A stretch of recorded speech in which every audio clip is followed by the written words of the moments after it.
Sadya, qara, biz bitta sayyorada yashasakda yashash tarzlarimiz turlicha. Ya'ni bir xalq uchun oddiy bo'lib tuyulgan holat boshqasi uchun g'ayrioddiy yoki hurmatsizlikdek tuyulishi mumkin ekan. Misol uchun hozir bitta qiziqarli fakt o'qib qoldim. Ya'ni Germaniyada foydali uchrashuv yoki master-klasslar yakunida qarsak chalish o'rniga stolni taqlatib qo'yishni odat qilishgan ekan. Ya'ni nemislar qarsakni faqat konsert yoki spektakllarga xos deb hisoblashar ekan. Yana shunga o'xshash qiziqarli faktlar haqida bilasanmi? Bilaman, masalan, ispaniyalik odam sen bilan salomlashish uchun yuzingni o'psa, bunga hayron qolmagin, chunki bu ular uchun salom deyish usuli bo'ladi.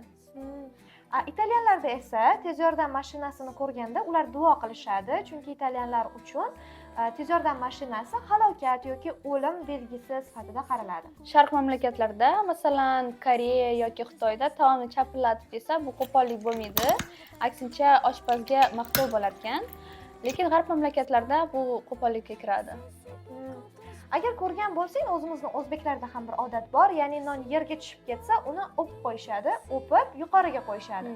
Chunki bilamizki, non hayot va barakani timsoli hisoblanadi. Xo'sh, siz yana qanday g'ayrioddiy odatlar haqida bilasiz? Izohlarga yozib qoldiring.